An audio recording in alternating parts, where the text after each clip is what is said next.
Olá, pessoal! Sejam todos muito bem-vindos mais uma vez ao nosso curso de Física. Eu sou o professor Robson Santos e no nosso 11º capítulo, o propósito é trabalharmos sobre os assuntos impulso e quantidade de movimento. Nesta aula final, a terceira aula, o propósito é tratarmos sobre choques mecânicos. Então vamos lá. Choques mecânicos ou colisões são fatos extremamente rotineiros na nossa natureza. É impossível que você não tenha participado ou pelo menos visto uma dessas circunstâncias que agora estão apresentadas na tela para vocês. O fato é que, para nós entendermos o que seria choque mecânico e as suas consequências no estudo da mecânica, é importante que entendamos primeiramente o que seria um sistema isolado de forças externas. Então vamos imaginar uma circunstância como essa, em que dois veículos estão no processo de colisão. Haverá forças internas e forças externas ao sistema. O que seriam as forças externas? Seriam as forças que cada veículo faz do outro, ou seja, o que na tela para vocês está aparecendo como F1 e F2. Além disso, há forças que são externas ao processo, ou seja, não tem nada a ver com a colisão, que seriam as forças peso e a força normal. Veja que, independentemente do processo de colisão, a força peso e a força normal não deixarão de existir. O fato é que, para nós considerarmos que um sistema é isolado de forças externas, ou estas forças não podem existir, ou elas devem se anular, que é o caso que está presente aí na imagem. Veja que a força peso e a força normal, elas são aplicadas no mesmo corpo, têm a mesma intensidade, mesma direção em sentidos opostos. Então, nesse caso específico, que os veículos estão na direção horizontal, força peso e força normal acabam se anulando. Mas tem uma outra possibilidade, aquela que há forças externas, que elas não se anulam, mas elas são extremamente desprezíveis em relação às forças internas ao processo, ou seja, as forças que um corpo acaba realizando sobre o outro. Nessas três circunstâncias, podemos dizer que o sistema está isolado de forças externas. No choque mecânico, há três fases que é importante que nós entendamos bem cada uma delas. A primeira fase é chamada fase de aproximação, que é quando você tem um movimento de um corpo sentido o outro. Isso pode acontecer quando eles estão em sentidos opostos ou quando estão no mesmo sentido, mas que o corpo que está atrás possui maior velocidade que o outro. Se nós considerarmos que o sentido de movimento dos corpos é para a direita, aquele corpo que está atrás, ou seja, o que está à esquerda, ele deve ter maior velocidade que aquele que está à sua frente, ou seja, à direita, que é igual ao exemplo que está na figura superior. Nessa condição também temos o movimento de um corpo sentido o outro. E aí, a primeira coisa que você deve fazer nessa fase da aproximação, e é o mais importante, é você calcular a chamada velocidade relativa de aproximação, em que para isso você deve determinar um sentido positivo, que o vetor orientado para o sentido positivo, qualquer vetor que esteja orientado nesse sentido, no sentido positivo da reta, ele será positivo. E aqueles que estiverem voltados para o lado contrário, para o sentido contrário, eles serão negativos. Depois você vai fazer o seguinte cálculo, que a velocidade da aproximação será a subtração de VA menos VB. O próximo passo é fazer o seguinte cálculo.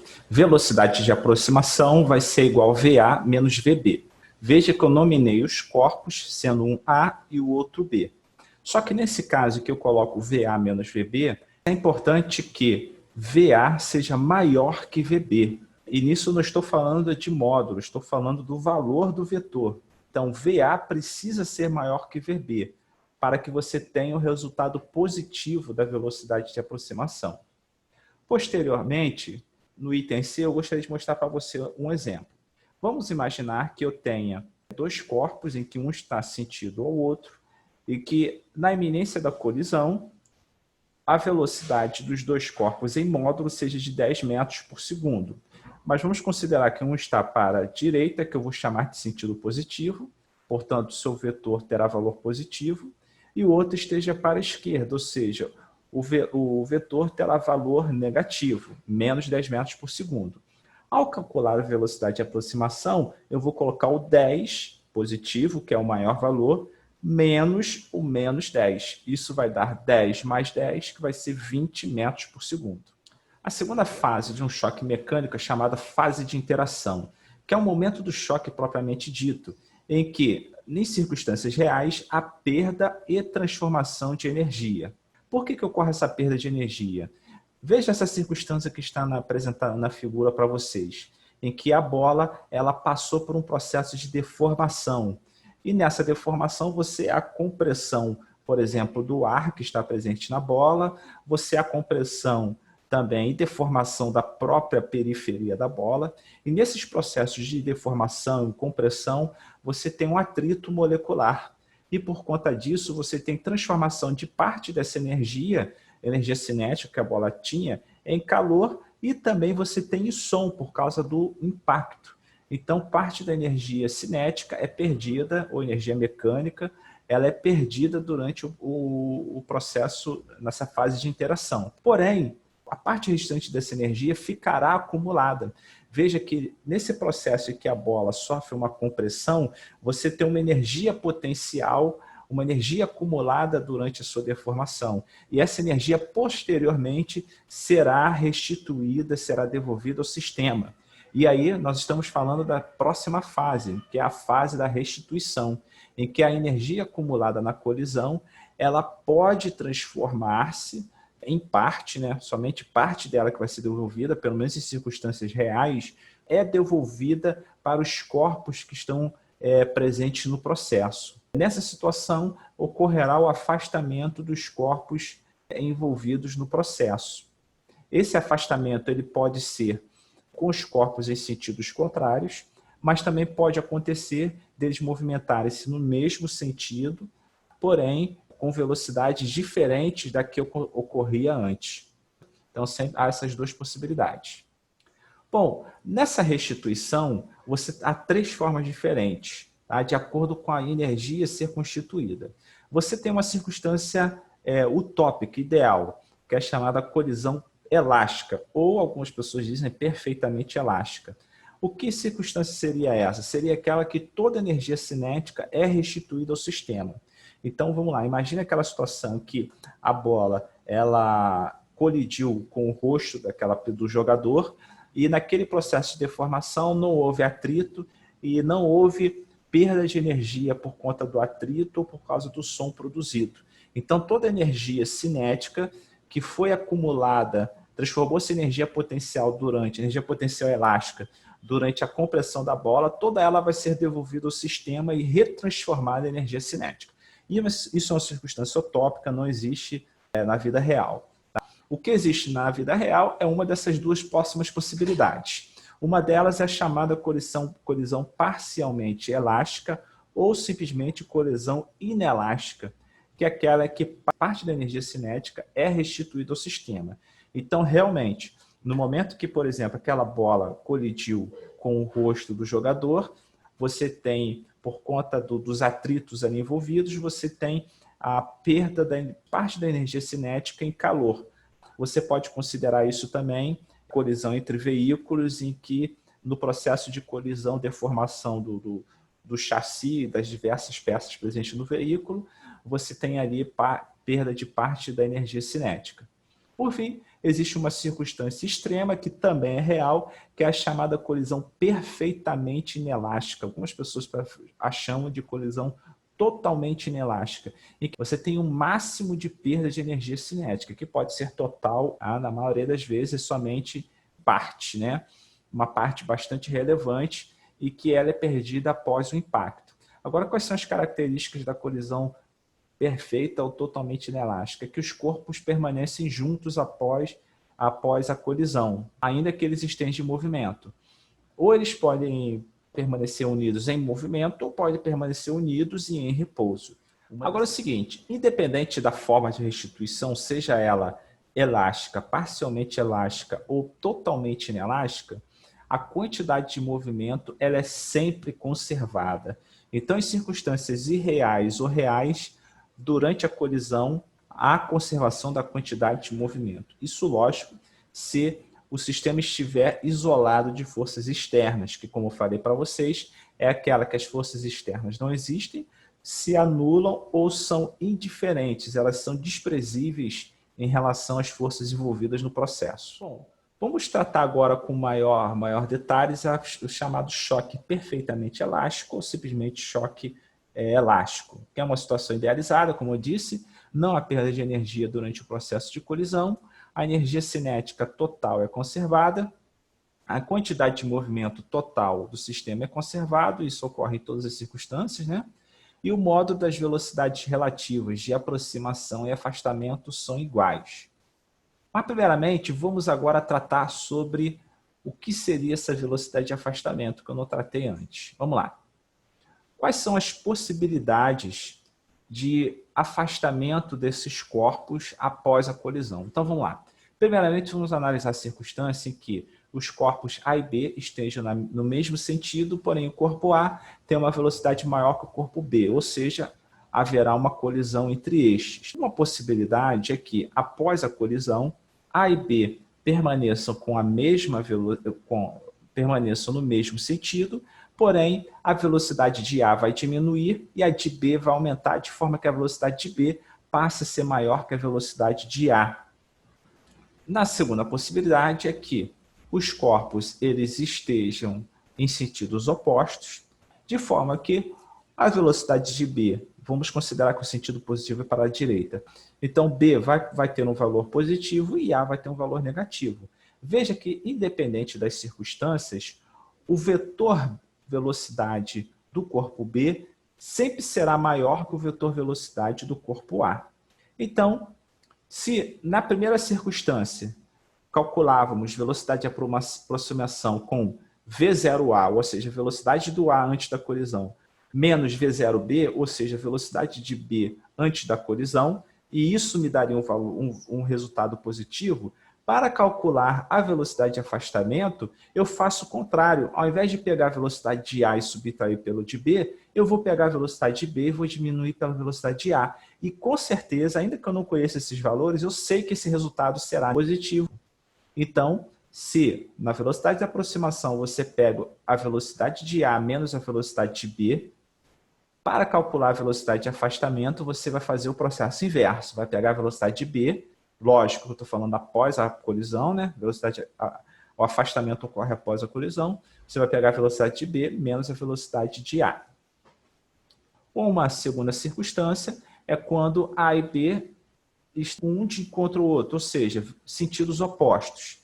Depois da colisão, o que vai acontecer? Pode acontecer nessa circunstância, do B ele acabar movimentando-se no sentido contrário, pode acontecer também dele ficar em repouso, né? Isso é uma possibilidade, mas de qualquer forma vai acontecer, caso a velocidade de A seja maior que a velocidade de B, B vai se movimentar no sentido contrário, né? Isso é uma possibilidade, tá? Que eu estou alertando aqui. B movimenta-se para a direita e A também continue movimentando-se para a direita, certo? Veja que nessa circunstância a velocidade de B após a colisão vai ser maior que a velocidade de A. Uma outra possibilidade é que eles acabem adotando sentidos contrários, em que B vai para a direita e A vai para a esquerda, e nessa circunstância também a velocidade de B vai ser maior que a velocidade de A. Então, como antes, se você pega V0A menos V0B, e isso dá um resultado positivo, para calcular a velocidade de afastamento, que é após a colisão, você pode tranquilamente pegar VB menos VA, que vai dar um resultado também positivo. Uma outra circunstância é quando eles estão se movimentando para a esquerda. Tá? E o que vai acontecer se você considerar o sentido positivo para a direita? VA vai ter um valor maior que VB, né? Porque para que haja colisão, o módulo de VB, da velocidade de V0B, tem que ser maior que V0A. Mas se você considerar os sinais em que você vai ter um valor negativo tanto para V0A quanto para V0B, o valor de V0A vai ser maior que o valor de V0B. Então, se você pegar um menos o outro, você vai ter um resultado positivo. E aí, o que vai acontecer? Após a colisão, você vai ter uma possibilidade de aumento da velocidade de A para a esquerda e uma redução da velocidade de B para a esquerda. Então, nesse caso, Para você ter um valor positivo, né, de velocidade de afastamento, você vai ter VB menos VA. Ou uma outra possibilidade é que ele se movimente em sentidos contrários, e aí também você vai ter VB menos VA como resultado positivo. Ou seja, em qualquer possibilidade que você vier imaginar, se você pega o corpo A e subtrai pelo corpo B, e isso dá um resultado positivo para a velocidade de aproximação, ao você achar a velocidade de afastamento, basta você fazer o contrário, que também você vai ter o resultado positivo. Vamos considerar um caso de um choque perfeitamente elástico, ou uma colisão perfeitamente elástica, tanto faz, em que dois corpos estejam em movimento na direção horizontal e sentido à direita. O corpo A possui massa de 1 kg e sua velocidade de 2 metros por segundo. Já o corpo B possui 2 kg e movimenta-se a 1 metro por segundo. Todos eles no mesmo sentido. Caso a colisão seja perfeitamente elástica e a resultante das forças externas seja nula, quais serão as velocidades dos corpos envolvidos? Primeiramente, eu vou analisar a quantidade de movimento dos corpos antes e após a colisão, de forma a verificar a chamada conservação da quantidade de movimento. A quantidade de movimento inicial é igual ao somatório das quantidades de movimento de cada um dos corpos. Para o corpo A, eu vou ter 1 vezes 2. Para o corpo B, eu vou ter 2 vezes 1. Consequentemente, o resultado para a quantidade de movimento inicial de todos os corpos é de 4 kg vezes metro por segundo. Já depois da colisão, eu vou pegar agora os novos valores de velocidade, que é o que se deseja saber. Então, vai ser 1 vezes VA mais 2 vezes VB, mas tudo isso tem que estar a 4 kg por segundo, por conta da conservação da quantidade de movimento. A quantidade de movimento final tem que ser igual à quantidade de movimento inicial. Então, eu vou ter que VA mais 2 vezes VB tem que ser igual a 4. Vou guardar essa equação e vou chamar ela de equação 1. O segundo sistema que eu vou adotar é analisar as velocidades relativas de aproximação e afastamento dos corpos, que, no caso da colisão ser perfeitamente elástica, esses valores de velocidade de aproximação e afastamento precisam ser iguais. Então, a velocidade de aproximação vai ser V0A menos V0B, porque a velocidade de A, no início do processo, é maior que a velocidade de B. Então, vai ser V0A menos V0B, que vai dar 2 menos 1, e a velocidade de aproximação de 1 metro por segundo. Já na circunstância do afastamento, eu vou pegar a velocidade de B menos a velocidade de A. Velocidades essas que eu não sei ainda, mas sei que a subtração delas vai dar 1, e eu achei a equação 2. O terceiro procedimento é adotar a chamada conservação da energia cinética total, visto que você tem uma colisão perfeitamente elástica e que a energia cinética se conserva. Esse procedimento você dificilmente irá utilizar. Eu, particularmente, nunca vi uma questão em que eu precisei dessa terceira equação gerada nessa análise da conservação da energia cinética total. Mas não sei, pode ser que surja alguém que crie uma questão e que se faça necessária essa equação, então é bom você conhecê-la. Então vamos lá, antes da colisão, você tem que a energia cinética total é igual ao somatório da energia cinética de cada um dos corpos. E a energia cinética é dada pela metade do produto da massa vezes o quadrado da velocidade dos corpos. Ao substituir a massa de A, eu vou ter 1, a velocidade inicial de A vai ser 2. Para o corpo B, eu vou ter 2 como massa e a sua velocidade inicial vai ser 1. E aí eu vou ter como resultado disso tudo 2 mais 1, que vai dar 3. Ou seja, a energia cinética total antes da colisão, ela vai ser 3 joules. Já a energia cinética total, ela vai ser o somatório total após a colisão, vai ser dada pela energia cinética de cada um dos corpos após a colisão. Eu vou usar a mesma equação, meio de m vezes a velocidade elevada ao quadrado, em que eu repito os valores das massas, o valor das massas não muda, e eu utilizo agora os valores das novas velocidades. Só que o seguinte, ao achar esse resultado, eu tenho que igualar 3, porque é a conservação da energia cinética total. E aí eu chego a essa equação abaixo, que é a chamada equação 3. Então eu tenho um sistema formado por 3 equações. Uma equação que eu tirei da conservação da quantidade de movimento total, outra equação que eu tirei da igualdade entre velocidade de afastamento e aproximação, e outra equação que eu tirei do processo de conservação da energia total. Aqui eu vou eliminar a terceira equação, porque eu, bem dizer, não irei utilizá-la, né? Vou lançar a mão da primeira equação e vou lançar a mão da segunda equação, tá? Eu fiz um processo aqui de multiplicação por menos 1, que eu queria ter um VA, velocidade final de ar, negativo. Por quê? Ao somar essas duas equações, eu vou ter que VA menos VA vai dar 0, 2VB mais VB vai dar 3 vezes VB, e 4 mais 1 vai dar 5. Como resultado desse somatório de equações, eu vou ter 3 vezes VB igual a 5. Ao dividir o 5 por 3, eu acho o valor de VB, que vai dar 1,67 metros por segundo. Esse valor eu vou pegar e vou substituir na segunda equação, em que eu vou colocar menos VA mais 1,67. Tá? Na verdade, antes tinha dado uma dízima periódica, seria 1,6666 como dízima, né?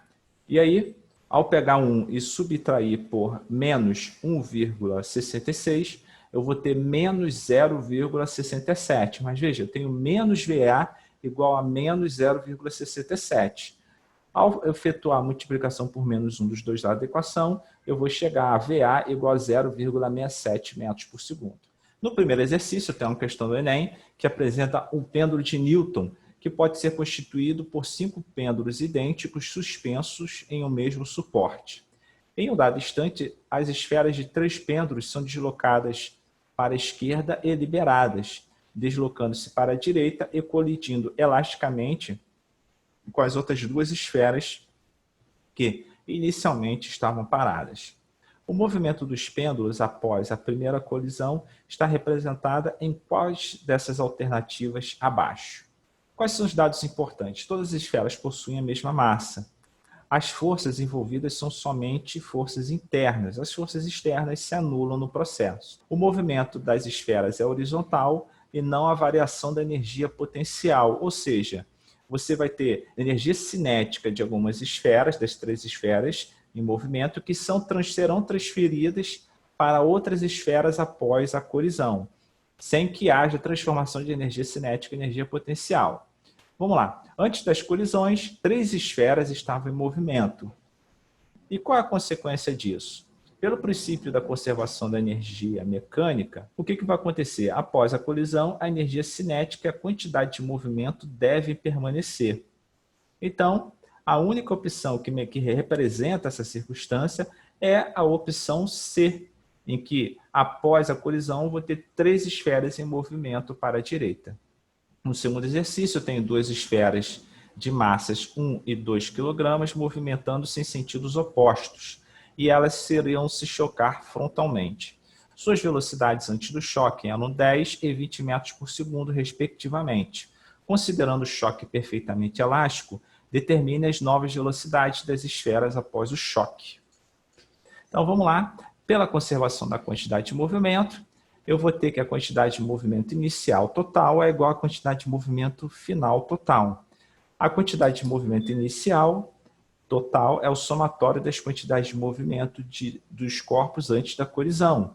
Então, eu vou ter 1, que é a massa de A, vezes 10, que é a velocidade inicial de A, mais 2, que é a massa de B, vezes menos 20, que é a velocidade inicial de B, visto que ele está no sentido contrário ao de V0A, sentido este que eu considero como negativo, tá? Sentido para a esquerda. Como resultado disso, eu vou ter 10 menos 40, ou seja, a quantidade de movimento total dessas esferas é de menos 30 kg por metro, vezes metros por segundo. Após a colisão, continua-se o sentido positivo para a direita.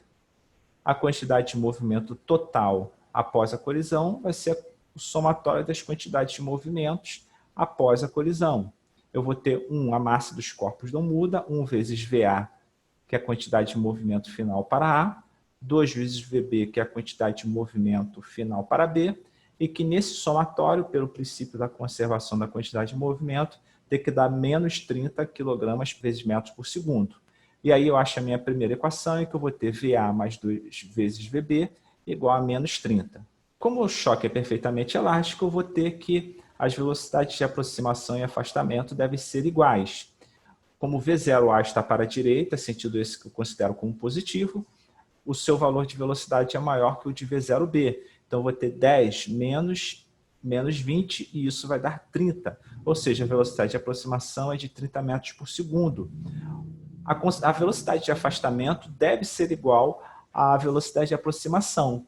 Como antes eu peguei a velocidade de A e subtraí pela velocidade de B, agora eu vou fazer o contrário para achar a velocidade de afastamento. Vou pegar a velocidade de B menos a velocidade de A, e isso também tem que dar 30. E assim eu acho a segunda equação. Não vou utilizar a equação da conservação da energia mecânica, visto que ela não será importante aqui para a gente. Então vamos partir para a resolução dos sistemas baseados nessas duas equações aqui. Uma oriunda da conservação da quantidade de movimento e outra oriunda da igualdade das velocidades de aproximação e afastamento. Então, vou ter que, ao colocar as duas equações para formar o sistema, eu vou adotar aqui a resolução desse sistema pelo processo de somatório das equações, e aí eu vou ter que VA menos VA vai dar 0, 2VB mais VB vai dar 3 vezes VB, e menos 30 mais o 30 vai dar 0. Então, VB, a velocidade de B após a colisão, vai ser 0, ele vai ficar em repouso. Substituo esse valor em uma dessas equações, eu vou substituir na equação 1, eu vou ter que VA mais 2 vezes 0, que vai ser 0, igual a menos 30. Então, como resultado disso, eu vou ter que a velocidade de A após a colisão será de menos 30 metros por segundo. No choque inelástico, ou parcialmente elástico, você tem perda de parte da energia mecânica durante o processo de colisão. A energia cinética ela não é conservada, a energia total do sistema não é conservada. Porém, a quantidade de movimento total, ela sim, ela se mantém como em qualquer outra circunstância. Nessa situação do choque inelástico, o módulo das velocidades relativas de aproximação e afastamento não serão iguais. Na verdade, o que vai acontecer é que a velocidade de aproximação ela terá um valor maior que a velocidade de afastamento.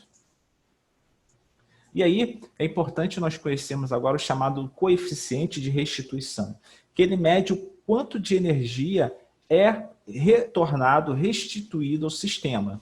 Esse coeficiente de restituição ele é um número, simplesmente, é uma grandeza adimensional, que ele é medido através da divisão entre a velocidade de afastamento, o módulo da velocidade de afastamento, dividir pela velocidade de aproximação. Na colisão elástica, esse valor do coeficiente de restituição vai ser 1, visto que velocidade de afastamento e de aproximação são iguais. Já na colisão inelástica, pelo fato da velocidade de afastamento ser menor, o seu coeficiente vai estar entre 0 e 1. No terceiro exercício, eu tenho uma situação igual à anterior. Eu tenho dois corpos em movimento, um sentido ao outro. O corpo A, massa de 1 kg, sua velocidade inicial 2 metros por segundo. O corpo B, 2 kg, velocidade de 1 metro por segundo. A diferença é que agora haverá somente 98% de restituição, ou seja, a colisão ela é parcialmente elástica. E a resultante, como antes, a resultante das forças externas serão nulas, e pergunta-se quais serão as velocidades dos corpos envolvidos. Mais uma vez, vou adotar o processo de conservação da quantidade de movimento total do sistema. Aplicando-se o mesmo procedimento, eu vou ter os mesmos valores que na questão anterior, 4 para a quantidade de movimento inicial e, no caso da quantidade de movimento final, eu vou ter VA mais 2 vezes VB, e isso também tem que ser igual a 4 pelo princípio da conservação da quantidade de movimento. Nisso eu já tenho a minha equação 1. Agora, analisando-se as velocidades de afastamento e aproximação, o que eu vou ter? A aproximação vai ser V0A menos V0B, visto que V0A é maior que V0B. Então, eu vou ter 2 menos 1 igual a 1, que é a velocidade de aproximação. Ao analisar a velocidade de afastamento, eu vou agora aplicar esse valor de velocidade de afastamento no chamado coeficiente de restituição. A questão diz que a restituição é de 98%. Por conta disso, 98% representa 0,98, que é o coeficiente de restituição. Como para achar a velocidade de aproximação, eu utilizei a velocidade de A menos a velocidade de B, Para o afastamento, vai ser a velocidade final de B menos a velocidade final de A. Isso eu vou dividir por 1, que é o valor da velocidade de aproximação, e isso vai me dar o coeficiente de restituição, que é 0,98. Assim, eu terei que, na segunda equação, VB menos VA vai ser 0,98. E aí eu tenho duas equações em que agora eu vou resolver esse sistema. VA mais 2VB igual a 4. E aí eu vou substituir agora o VB, que nada mais é que 0,98 mais A, na equação 1. E aí eu vou ter VA mais 2 vezes 0,98 mais VA vai ser igual a 4. VA mais 1,96 mais 2VA igual a 4. 3VA, e aí eu passo o 1,96 para o outro lado, vou ter 4 menos 1,96. VA vai ser igual a 2,04, e agora eu divido por 3. E aí eu vou ter que VA igual a 0,66 metros por segundo. E VB, para achá-lo, basta eu substituir na equação 2, vai ser 0,98 mais 0,66, e tudo isso 1,64. Veja que na colisão inelástica ou parcialmente elástica, eu vou ter valores de VA e VB diferentes. Eu tive um aumento da velocidade de A e uma redução da velocidade de B. Agora teremos o choque totalmente ou perfeitamente inelástico, que é aquele que você tem o máximo de perda de energia cinética. Nessa circunstância, após o impacto, os corpos permanecem unidos, em que eles podem estar unidos em movimento ou unidos em repouso. E se estão unidos é porque a velocidade relativa de afastamento deles é igual a 0. Isso é muito comum em circunstâncias de acidentes de trânsito, em que os veículos, eles são, pelo menos os mais modernos, eles são preparados para ter o máximo de absorção de energia no seu chassi. E aí, com isso, você tem uma perda máxima de energia de movimento. Isso é muito importante para a segurança dos ocupantes do veículo. Por quê? A partir do momento que você tem essa energia cinética, em grande parte perdida na deformação do chassi dos veículos, você tem que o que sobra de energia de movimento é muito inferior à circunstância anterior ao impacto. Por conta disso, os ferimentos causados aos ocupantes do veículo acabam sendo muito menores, em que eu teria um choque parcialmente elástico, ou seja, que eu tenho pouca perda de energia cinética. E aí, eu vou apresentar a mesma tabela adiante, mas agora incluindo o coeficiente de restituição para a colisão perfeitamente inelástica, que vai ser 0. Por quê? Como a velocidade relativa de afastamento é 0, 0 dividido por qualquer coisa vai dar 0. É o coeficiente de restituição da colisão perfeitamente inelástica. No quarto exercício, eu tenho um carrinho A de massa 2 kg e sua velocidade é de 5 metros por segundo. Ele se choca frontalmente com outro carrinho, carrinho B, de mesma massa, que caminhava à sua frente com velocidade de 1 metro por segundo, na verdade, 1 metro por segundo, sobre uma mesma reta horizontal. Considere que a colisão ocorra de forma que a perda de energia mecânica do sistema seja máxima, mas consistente com o princípio de conservação da quantidade de movimento. Quais as velocidades escalares dos objetos imediatamente após a colisão? Pelo princípio da conservação da quantidade de movimento, a quantidade de movimento inicial tem que ser igual à quantidade de movimento final. Os dois corpos possuem a mesma massa, que é igual a 2 kg. E aí eu vou substituir isso ao encontrar a quantidade de movimento inicial, 2 para a massa de A e de B, 5 para a velocidade inicial de A e 1 para a velocidade inicial de B. Lembrando que eles estão em movimento no mesmo sentido, sentido este positivo. Então, vou ter 10 mais 2, como resultado para a quantidade de movimento inicial, 12 kg vezes metros por segundo. Após a colisão, eu vou encontrar a quantidade de movimento final, que é o somatório das quantidades de movimentos de cada um dos corpos. A velocidade corpos serão iguais. Por quê? que a questão diz? Que a colisão é aquela que ocorre com perda máxima de energia. Isso significa que eu tenho uma colisão perfeitamente inelástica. Por conta disso, os corpos vão se permanecer unidos, ou seja, a velocidade A vai ser igual à velocidade B, que vai ser simplesmente igual a V. E aí, para achar a quantidade de movimento final, eu vou colocar 2 vezes V mais 2 vezes V. Que valor de velocidade é esse? Nós não sabemos ainda. Portanto, a quantidade de movimento final vai ser igual a 4V, e 4V tem que ser igual a 12 pelo princípio da conservação da quantidade de movimento, de forma que a velocidade final dos dois corpos será igual a 3 metros por segundo. No quinto exercício, eu tenho um parque de diversões em que 2 carrinhos elétricos, os dois têm massa 150 kg, colidem frontalmente. As velocidades dos carrinhos imediatamente antes do choque são 5 e 3 metros por segundo. Logicamente que são valores em módulo. Se a gente considerar que o sentido positivo é para a direita, então teremos menos 3 metros por segundo para o corpo B. Calcule a máxima perda de energia cinética possível do sistema imediatamente após a colisão. A dica que eu dou é que se a perda de energia é máxima, é porque a colisão ela é totalmente inelástica. Então, vamos lá. Mesma coisa, pelo princípio da conservação da quantidade de movimento, eu vou considerar que a quantidade de movimento inicial total vai ser igual à quantidade de movimento final total. 150 para as massas dos dois corpos, 5 para a velocidade inicial de A, menos 3 para a velocidade inicial de B, eu vou ter 700 menos 450, que vai dar 300 kg vezes metro por segundo. Ao verificar a quantidade de movimento final, ou seja, após a colisão, eu vou ter que os dois corpos permanecerão unidos, então as suas velocidades serão iguais. Então, eu vou ter 150 vezes V mais 150 vezes V, 300 vezes V. Ao igualar as quantidades de movimento antes e após, eu vou ter que 300V igual a 300.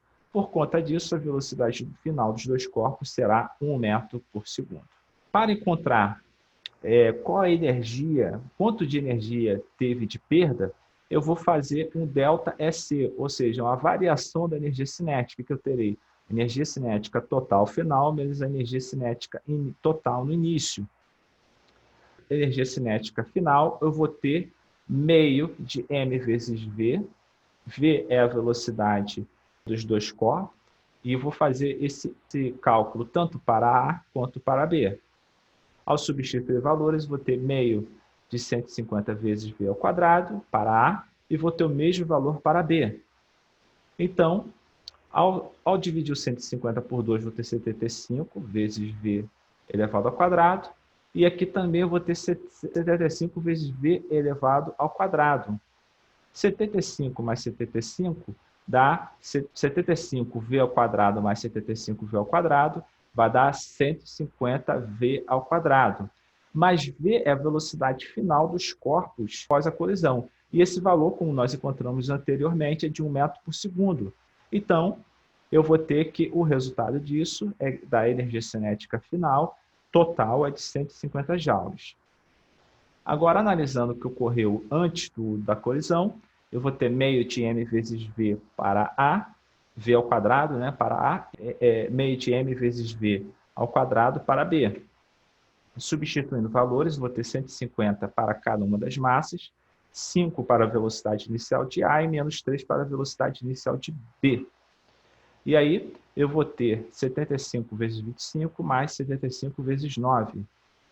O resultado disso é que a energia cinética inicial era de 2.550 joules.